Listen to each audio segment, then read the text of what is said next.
Welcome back to the deep dive. If you've ever dipped your toes into those play and earn apps, it can feel like trying to find a needle in a haystack, right? Separating what's real from what's just digital noise. So today we're zoning in on one specific app, Forest Bingo Fun. It talks a big game about cash rewards.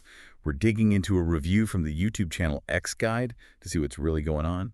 And our mission here is pretty straightforward.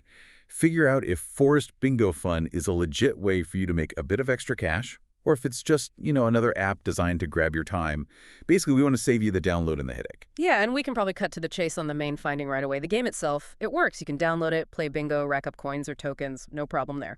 But when you look at the actual earn part, the promise of money, that's where the source material throws up some, pretty big red flags. The playing is real, the earning seems questionable. Okay, so let's break down what does work first. According to the X Guide review, the basics are there. Looks nice, forest theme, whatever. Daubing numbers, playing bingo, the core gameplay loop functions as expected. You see your coins going up. Technically, it's a real bingo game you can play. Exactly. But this is where it gets interesting, or maybe concerning.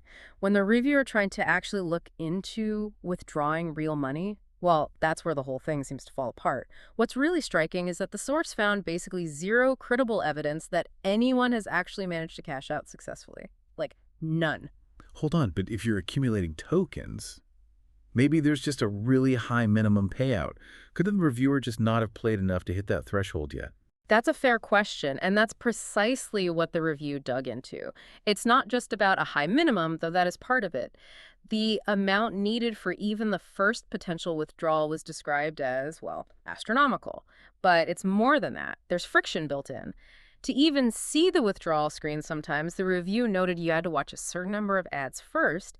It feels like the system is designed to make you give up before you ever get close. High minimums plus these annoying hurdles. Ah, okay. So that structure itself kind of signals the likely business model, doesn't it? Whether they meant it that way or not. And looking beyond just that review, we found other sites mentioning Forest Bingo Fun too, right? But they just listed it as a casual game, no mention of earning money. Exactly. Which lines up. And if you connect that to the game's overall design, it makes perfect sense. It seems laser-focused on two things. One, the cute, appealing visuals to draw you in. And two, really, really aggressive triggers for showing you ads. Okay, so if cashing out is basically impossible or incredibly difficult, how are they actually making money? Where do those ad triggers fit in? How does that turn into revenue for the developer? Right. So think of it like this, and this is the key takeaway for you listening. The promise of cash. That's like the bait. It gets you interested, gets you playing. The cute graphics keep you engaged for a bit. But the actual moneymaker for the developer seems to be just ad views.